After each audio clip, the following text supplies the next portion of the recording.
Ајде да кажеме дека до некаде за да преживее човекот, бидејќи од секогаш било тоа тој примитивен инстинкт кај човекот да преживеам, па наоѓал некои начини, па ајде да ги земеме како окей некои нешта, некои дејности кои што живеат во општеството, па и денеска. Меѓутоа, каде е таа линија која што нас ќе ни рече чекај малце, ова не е добро, ова оди во друга крајност и ова мене духовно ме убива. Кога ние, заради тоа преживување, ќе отидеме во живење против душата, а тоа е преголем материјализам, значи да се запоставам себе си духовно и да го запоставам целиот живот во денот, во тие мали, убави, важни активности кои што ми се потребни, вистински вредности кои што ми се потребни, на сметка на тоа да се одадам во измислен работен тек, кој што или ќе ја давам енергијата за некој друг, или ќе ја давам во преголемо оптеретување и давање на себе во целост за работа, или во измислени дејности кои што ги давам, кои што не носат никаков бенефит на другите луѓе на било каков начин. И последниот аспект, да се тоа го правам заради збогатување.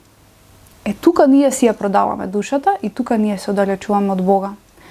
Затоа што ќе ги земам, например, денеска излегува многу бизниси, мали бизниси, каде што се прават за децата за родендени, значи за прослави, украси, некои декорации со бејби шауери, до степен на тоа да се прави роденденот со екстравагантни, експлицитни појави на совршенство, забава која што едноставно ќе даде една естетска лепота пред гостите. Се создаде дејност или услуги кои што создаваат некоја, да речеме, лажна естета, лажен луксус, кој што на некој начин човекот сака да го поттикне во општеството, од една страна од психолошки момент да јас пред другите се направам угледен, богат, дека имам пари, дека и така натаму, од друга страна јас да заработам добри пари затоа што гледам дека ова е ин. Ако ги споредиме родендените во тоа време, ние кога бевме помали, ќе видиме дека многу беше поискрено, поедноставно, дружбата беше поинаква, никој не се мереше кој подобар роден ден ќе има или кој поголем подарок ќе добие или кои поголеми балони или не знам совршена естетски уредена забава.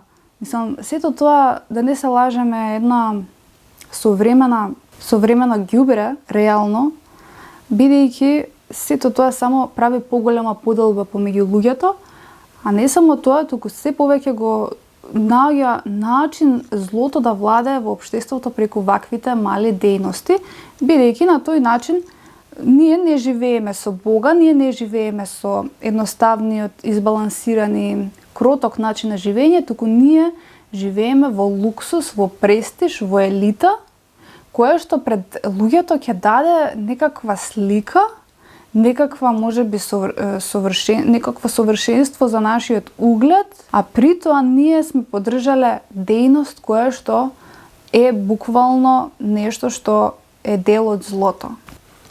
Од тука ќе сватиме дека важно е да внимаваме што правиме со нашата душа и кон што чекориме, бидејќи токму ваквиот избор на вакви активности, како што ги спомнав родендените, се идеална можност да ние влеземе во тоа зло, во заблуда дека тоа е нормално и модернизирано, а при тоа ние да се целосно изгубиме себе си во таа игра и на некој начин да си го уништиме животот и реално животот на сите членови во семејството.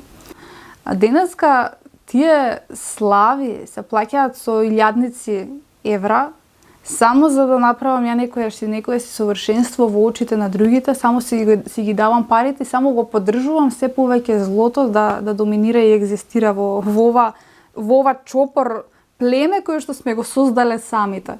Мислам, реално апсурдно е сето тоа што го живееме како вредност.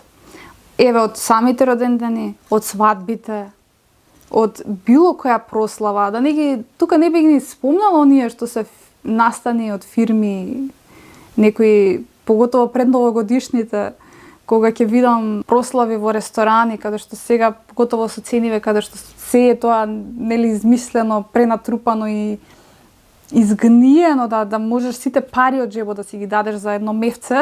Мислам, наистина, гледате, измислените дејности, измислената современа трговија е абсурдна.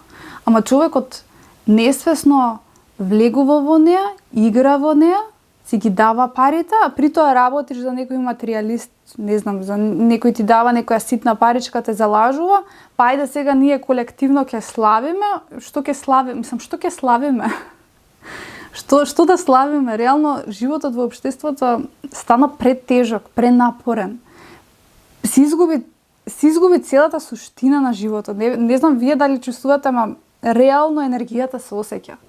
Се осеќа тоа дека нештата не се како што беа во 2000-та година, во 2010-та, каде што се беше некако послободно, поедноставно, воздухот надвор беше друг. Се чувствуваше таа слобода, тој мир, некако се чувствуваше таа уникатност, игривост во самото движење надвор кога ќе излезеш. Сега кога ќе излезеш надвор, едноставно цревата ти се превртуваат. И што да славиме ние? Мислам, треба луѓето навистина да се разбудат. Да се разбудат од оваа илузија во која живеат, од овој престиж во кој што влегоа, кој што ги оддалечи целосно од Бога.